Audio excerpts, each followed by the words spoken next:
एक ऐसा सेक्टर जो भारत की प्रगति का आधार है, जो विकसित भारत की मजबूत नींव है और जो भारत में बड़े बदलाव की नई गाथा लिख रहा है।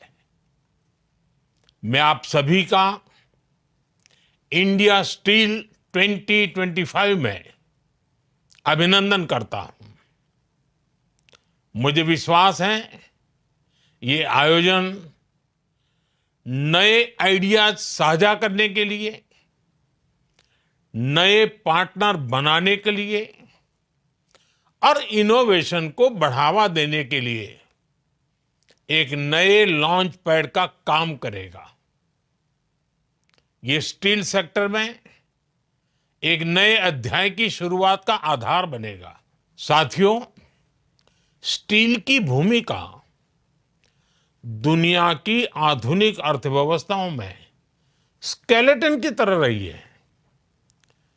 स्काई स्क्रैपर्स हो या शिपिंग, हाईवेज हो या high speed rail, smart city हो या इंडस्ट्रियल कॉरिडोर, हर सक्सेस स्टोरी के पीछे स्टील की ताकत है।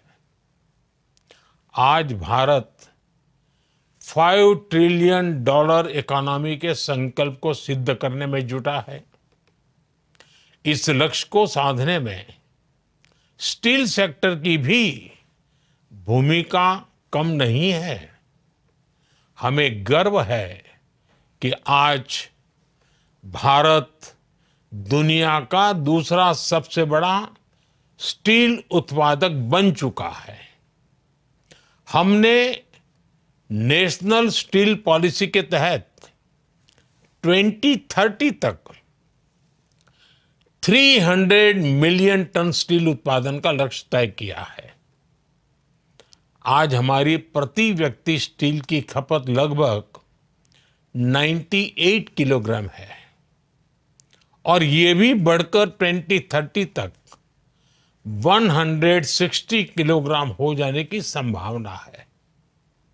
स्टील का ये बढ़ता कंजम्पशन देश के इंफ्रा और इकोनॉमी के लिए गोल्डन स्टैंडर्ड का काम करता है। ये देश की दिशा, सरकार की एफिशिएंसी और इफेक्टिवनेस की भी एक कसौटी है। साथियों, आज हमारी स्टील इंडस्ट्री अपने भविष्य को लेकर नए भरोसे से भरी हुई है, क्योंकि आज देश के पास पीएम गति शक्ति नेशनल मास्टर प्लान जैसा आधार है। पीएम गति शक्ति के जरिए अलग अलग यूटिलिटी सर्विस को, लॉजिस्टिक मोड्स को इंटीग्रेट किया जा रहा है। देश के माइन एरिया और स्टील यूनिट्स को बेहतर मल्टी मॉडल कनेक्टिविटी के लिए मैप किया जा रहा है। देश के पूर्वी भाग में जहां ज्यादातर स्टील सेक्टर मौजूद है, वहां क्रिटिकल इंफ्रास्ट्रक्चर को अपग्रेड करने के लिए नए प्रोजेक्ट लाए जा रहे हैं। हम $1.3 ट्रिलियन की नेशनल इंफ्रास्ट्रक्चर पाइपलाइन को भी आगे बढ़ा रहे हैं। आज देश के शहरों को स्मार्ट सिटीज बनाने के लिए लार्ज स्केल पर काम हो रहा है। रोड्स, रेलवेज, एयरपोर्ट्स, पोर्ट्स और पाइपलाइन के डेवलपमेंट का ये अनप्रेसिडेंटेड पेस स्टील सेक्टर के लिए नई संभावनाएं बना रहा है। आज देश में पीएम आवास योजना के तहत करोड़ों घर बन रहे हैं।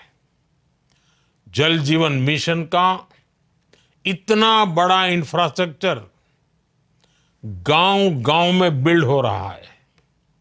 अक्सर हमारे देश में ऐसी योजनाओं को केवल वेलफेयर के चश्मे से देखा जाता है, लेकिन गरीब कल्याण की ये योजनाएं भी स्टील इंडस्ट्री को नई ताकत दे रही है। हमने ये भी तय किया है कि सरकारी प्रोजेक्ट में सिर्फ मेड इन इंडिया स्टील ही इस्तेमाल हो।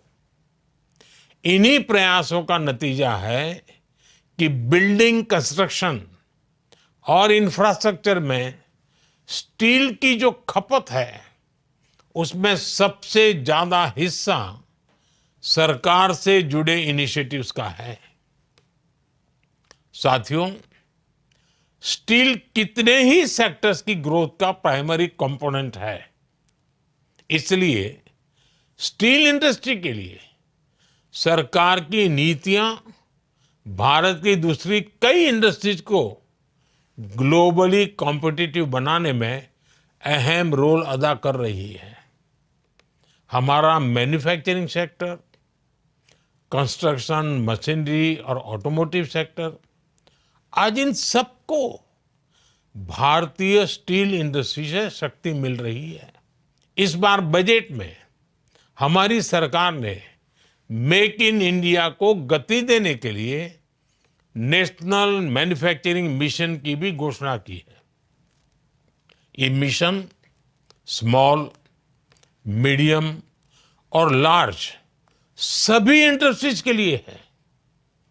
नेशनल मैन्युफैक्चरिंग मिशन भी हमारी स्टील इंडस्ट्री के लिए नए अवसर खोलेगा। साथियों, भारत लंबे समय तक हाई ग्रेड स्टील के लिए आयात पर निर्भर रहा है। डिफेंस और स्ट्रेटेजिक सेक्टर्स के लिए इस स्थिति को बदलना जरूरी था। आज हमें इस बात का गर्व होता है कि भारत के पहले स्वदेशी एयरक्राफ्ट कैरियर को बनाने में जिस स्टील का इस्तेमाल हुआ है वो भारत में बना है। हमारे ऐतिहासिक चंद्रयान मिशन की सफलता में भारतीय स्टील का सामर्थ्य जुड़ा है। कैपेबिलिटी और कॉन्फिडेंस अब दोनों हमारे पास है। ये ऐसे ही नहीं हुआ। पीएलआई स्कीम के तहत हाई ग्रेड स्टील के उत्पादन के लिए हजारों करोड़ रुपए की मदद दी जा रही है और ये तो अभी शुरुआत है। हमें लंबी दूरी तय करनी है। देश में ऐसे कितने ही मेगा प्रोजेक्ट शुरू हो रहे हैं जिनमें हाई ग्रेड स्टील की डिमांड और ज्यादा बढ़ने वाली है। इस बार के बजट में हमने शिप बिल्डिंग को इंफ्रास्ट्रक्चर के तौर पर शामिल किया है। हम देश में आधुनिक और बड़े शिप बनाने का लक्ष्य लेकर चल रहे हैं। हमारा टारगेट है भारत में बने शिप्स दुनिया के दूसरे देश भी खरीदें।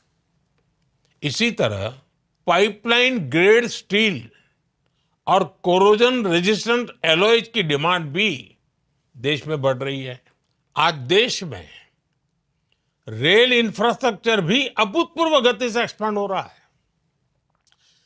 ऐसी सभी जरूरतों के लिए गोल होना चाहिए जीरो इंपोर्ट और नेट एक्सपोर्ट। अभी हम 25 मिलियन टन स्टील के एक्सपोर्ट का लक्ष्य लेकर चल रहे हैं। हम 2047 तक अपनी क्षमता 500 मिलियन टन तक पहुंचाने के लिए भी काम कर रहे हैं। लेकिन इसके लिए जरूरी है कि हमारा steel sector new processes, new grades और न्यू स्केल के लिए तैयार हो। हमें भविष्य को ध्यान में रखकर एक्सपांड और अपग्रेड करना होगा। हमें अभी से फ्यूचर रेडी बनना होगा। स्टील इंडस्ट्री के इस ग्रोथ पोटेंशियल में एम्प्लॉयमेंट जनरेशन की, रोजगार के अवसर की अनंत संभावनाएं हैं। मैं प्राइवेट और पब्लिक सेक्टर दोनों से आह्वान करता हूं, आप नए आइडिया डेवलप करें, उन्हें नर्चर करें और शेयर करें। मैन्युफैक्चरिंग में, R&D में, टेक्नोलॉजी अपग्रेड में हमें मिलकर आगे बढ़ना है। देश के युवाओं के लिए ज्यादा से ज्यादा रोजगार के नए अवसर बनाने हैं। साथियों, स्टील इंडस्ट्री की विकास यात्रा में कुछ चुनौतियां भी हैं और आगे बढ़ने के लिए इनका समाधान करना भी आवश्यक है। रॉ मटेरियल सिक्योरिटी एक बड़ी चिंता है। हम अभी भी निकेल, कोकिंग कोल और मैंगनीज के लिए आयात पर निर्भर है और इसलिए हमें ग्लोबल साझेदारियों को मजबूत करना होगा, सप्लाई चेन्स को सिक्योर बनाना होगा, टेक्नोलॉजी अपग्रेड करने पर फोकस करना होगा।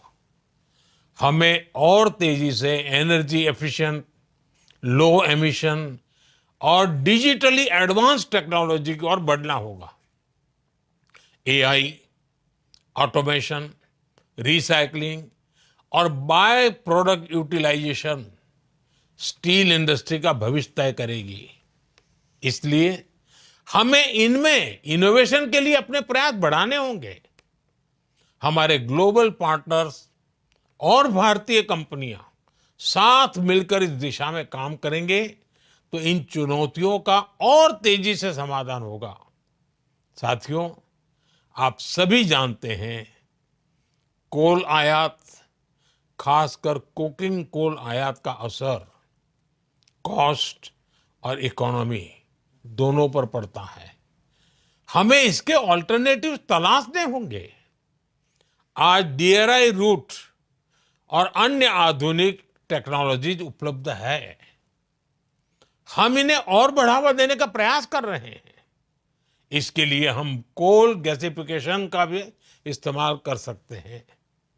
कोल गैसिफिकेशन के जरिए हम देश के कोल संसाधनों का बेहतर इस्तेमाल कर सकते हैं, आयात पर निर्भरता कम कर सकते हैं। मैं चाहूंगा स्टील इंडस्ट्री के सभी प्लेयर्स इस प्रयास का हिस्सा बने, इस दिशा में जरूरी कदम उठाएं। साथियों, एक और अहम विषय अनयूज्ड ग्रीनफील्ड माइंस का भी है। पिछले 10 वर्षों में देश ने कई माइनिंग रिफॉर्म्स किए हैं। आयरन ओर की अवेलेबिलिटी आसान हुई है। अब इन एलोटेड माइंस का, देश के इन संसाधनों का सही इस्तेमाल करना और समय पे करना, ये बहुत जरूरी है। इसमें जितनी देरी होगी, देश का तो नुकसान होगा ही होगा, इंडस्ट्री का भी उतना ही नुकसान होगा। इसलिए मैं चाहूंगा ग्रीन फील्ड माइनिंग को तेज किया जाए। साथियों, आज का भारत केवल डोमेस्टिक ग्रोथ की नहीं सोच रहा, बल्कि ग्लोबल लीडरशिप के लिए भी तैयार हो रहा है। आज दुनिया हमें हाई क्वालिटी स्टील के ट्रस्टेड सप्लायर के रूप में देखती है। जैसा कि मैंने कहा, हमें स्टील के वर्ल्ड क्लास स्टैंडर्ड्स को बनाए रखना होगा, खुद को अपग्रेड करते रहना होगा। लॉजिस्टिक में सुधार, मल्टी मॉडल ट्रांसपोर्ट नेटवर्क का विकास और लागत कम से कम, ये भारत को ग्लोबल स्टील हब बनाने में मदद करेंगे। साथियों, इंडिया स्टील का ये प्लेटफॉर्म हमारे पास एक अवसर है, जहां से हम अपनी क्षमताओं का विस्तार करेंगे, जहां से हमारे आइडियाज को जमीन पर उतारने का रास्ता बनाएंगे। मैं आप सभी को इस अवसर पर शुभकामनाएं देता हूं। आइए मिलकर एक रेजिलिएंट, रिवॉल्यूशनरी और स्टील स्ट्रांग भारत का निर्माण करें। धन्यवाद।